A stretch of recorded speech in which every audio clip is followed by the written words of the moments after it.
Article 28 कहता है religious book नहीं पढ़ाना। सर यही कहता है आर्टिकल 28 को, आप देखिएगा। वो धार्मिक ग्रंथ पढ़ाने पे भेदभाव नहीं करता। बाइबल कुरान रिलीजियस बुक है, हमारी भगवत गीता, हमारे वेद धार्मिक ग्रंथ। आर्टिकल 28 इसलिए आया था कि रिलीजियस किताबें नहीं पढ़ाई जाएंगी, हमें धर्म और रिलीजन को डिफाइन कर देना चाहिए, और जो धार्मिक पुस्तक है इसको हमें स्कूलों में पढ़ाना शुरू करना चाहिए, सबको पढ़ाना चाहिए। सब अपनी संस्कृति जानेंगे तब हमारी संस्कृति मजबूत होगी। दूसरा, अभी हम लोग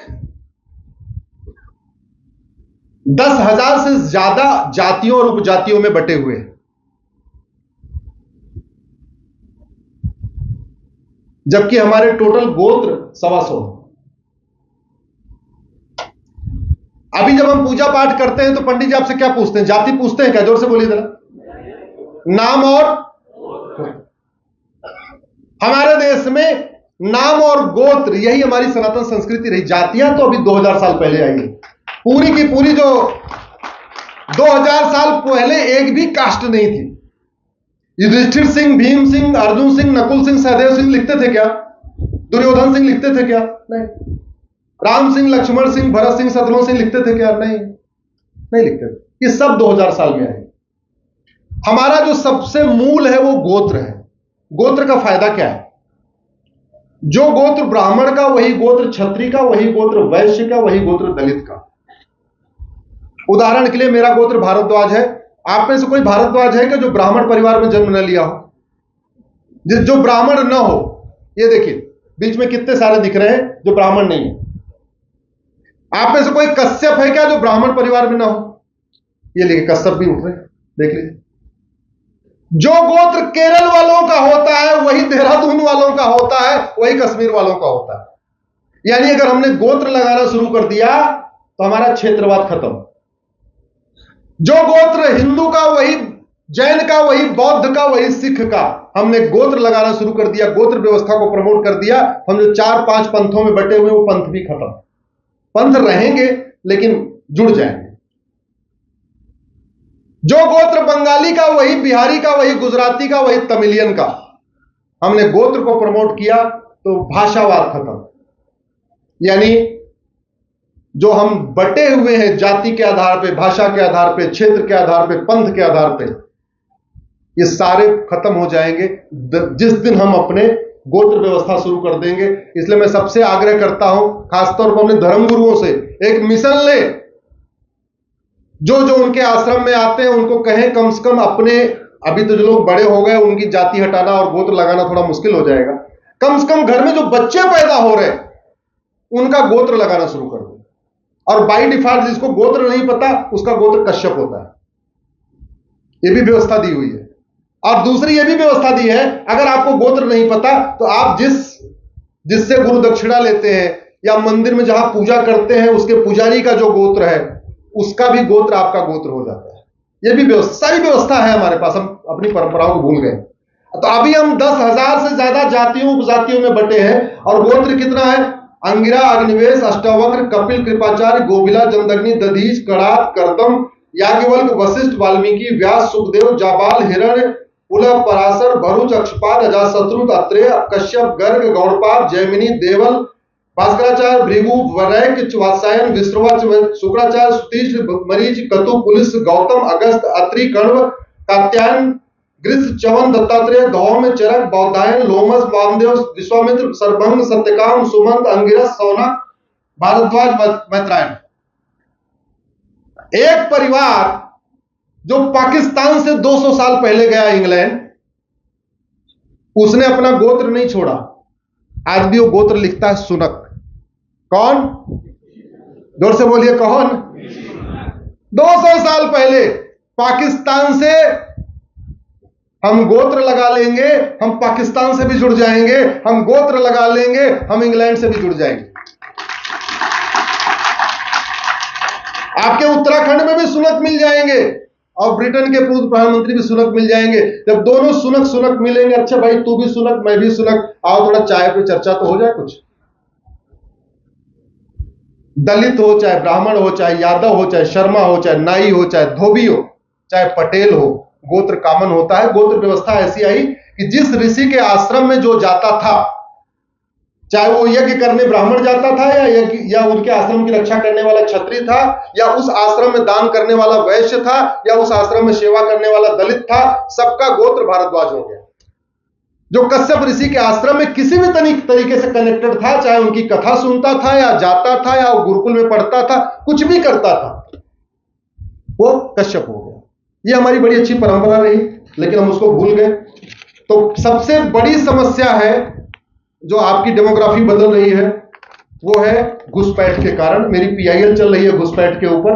2017 में जब मैंने पीआईएल फाइल किया था तो 5.5 करोड़ घुसपैठी आ चुके थे। अब इनकी संख्या लगभग 5.5 करोड़ हो चुकी है। उत्तराखंड का 13 जिले में कोई ऐसा जिला नहीं है जहां पे 10,000 से कम घुसपैठिए नहीं रह रहे। कम से कम मैं आपको बता रहा हूं, मैं मिनिमम बता रहा हूं। कल को सरकार बोले आपने वीडियो में बोला था ज्यादा है, हम इसलिए मिनिमम लेके चल रहे 10,000। अब घुसपैठ होती कैसे, इसको समझिए। बॉर्डर पे घुसपैठिए 2,000 दे के अंदर आते हैं, कॉमन सर्विस सेंटर पे 2,000 में आधार उनका बन जाता है। जैसे एक डॉक्यूमेंट बनता है वैसे ही वो दलाल को पकड़ते हैं, 2,000 रुपए में उनका राशन कार्ड बन जाता है। 2 डॉक्यूमेंट हो जाता है, दलाल को पकड़ते हैं, नगर निगम से उनका बर्थ सर्टिफिकेट बन जाता है। 3 डॉक्यूमेंट हुआ, दलाल को पकड़ते हैं, तहसील से उनका डोमिसाइल सर्टिफिकेट बन जाता है। 4 डॉक्यूमेंट हुआ, दलाल को पकड़ते हैं, आरटीओ ऑफिस में उनका ड्राइविंग लाइसेंस बन जाता है। जब 5 डॉक्यूमेंट हो गया तब किसी वो पार्षद प्रधान को पकड़ते हैं, कहते हैं हम 100 वोट हैं हमारे पास, हमारा वोटर आईडी में नाम जुड़वा दो, हम तुम्हें वोट करेंगे। प्रधान पार्षद का चुनाव 50-60 वोट से डिसाइड होता है। जो वोट जीवी नेता होता है वो उनका नाम वोटर लिस्ट में जुड़वा देता है। 12 से 15,000 रुपए खर्च करके एक बांग्लादेशी, एक रोहिंग्या आपके उत्तराखंड का नागरिक बन जाता है। उत्तराखंड का मतलब भारत का नागरिक बन जाता है। 15,000 रुपए खर्च करता है और 2 साल में लगभग 5 लाख रुपए का सामान ले लेता है। हर महीने 5-5 करोड़ अनाज मिलता है। अनाज भी परिवार के हिसाब से नहीं, संख्या के हिसाब से मिलता है। उनकी संख्या भी 15-20 के आसपास होती है तो उनको तो 1 क्विंटल राशन मिल जाता है। मुफ्त मकान मिल जाता है, बैंक में खाता खुलवा के मुद्रा लोन भी ले रहे हैं, वजीफा भी मिल रहा है, माइनॉरिटी अफेयर मिनिस्ट्री वाला, सारा कुछ चल रहा है। और किसके पैसे से? जोर से बोलिए, किसके पैसे से? आपके पैसे से। आपके पैसे से आपके बगल में घुसपैठ हो रही है और आप देख रहे हैं। कैसे रुकेगा? भय बिन होए न प्रीत, सठे साठ्यम समाचार। घुसपैठ हमारी देश की एकता अखंडता के लिए खतरा है कि नहीं? जोर से बोलिए जरा। घुसपैठ हमारे राष्ट्र की सुरक्षा के लिए खतरा है कि नहीं? घुसपैठ एक देशद्रोह है कि नहीं? घुसपैठ एक ऑर्गेनाइज क्राइम है कि नहीं? घुसपैठ एक वेजिंग वॉर भी है। ये प्लान्ड वे में बसाया जा रहा है, ये वेजिंग वॉर हो रहा है। मात्र 5,000 घुसपैठिए गए थे 50 साल के अंदर। उन्होंने पर्सिया, जहां 90% पारसी रहते थे, उसको ईरान बना दिया था। और अभी घुसपैठिए यूरोप में क्या कर रहे हैं? कभी टीवी लगा के देखिएगा, गूगल करके देख लीजिएगा, फ्रांस में क्या कर रहे हैं, बाकी जगह क्या कर रहे हैं।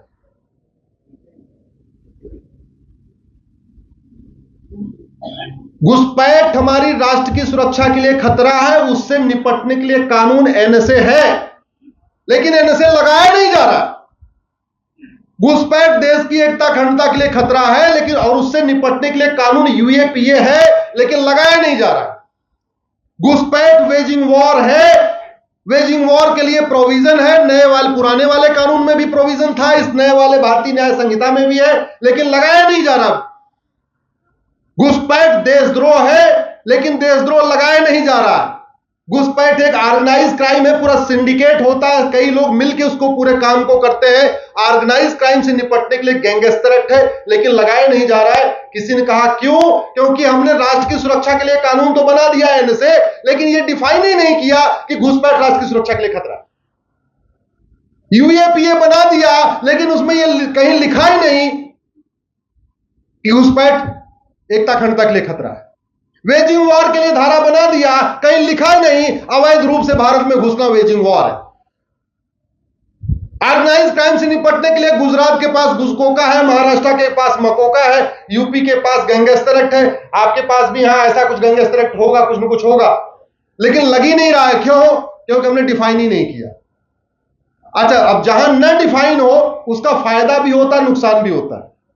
जैसे इन 5 धाराओं में डिफाइन नहीं है तो नुकसान यह हो रहा है कि पुलिस लगा नहीं रही है, लेकिन फायदा यह है कि एक बार गृह मंत्रालय से आपके देहरादून से सभी जिला पुलिस अधिकारियों को, डीएम को नोटिस चली जाए, जहां कोई घुसपैठिया मिले उसके खिलाफ एनएसए लगाओ, यूएपीए लगाओ, वेजिंग वॉर लगाओ, देशद्रोह लगाओ, गैंगस्टर एक्ट लगाओ, वो लगाना शुरू कर देंगे। यह फायदा है। अगर जहां कुछ वैक्यूम है, जहां कुछ गैप है, फिर तो आपको इंटरप्रिटेशन करना है, और इसका फायदा मैंने उठाया। मैंने पीआईएल फाइल किया धर्मांतरण के लिए कि धर्मांतरण रोको। मैंने कहा धर्मांतरण राष्ट्र की सुरक्षा के लिए खतरा है, इसलिए एनएसए लगना चाहिए, अभी सुप्रीम कोर्ट में चल रही है।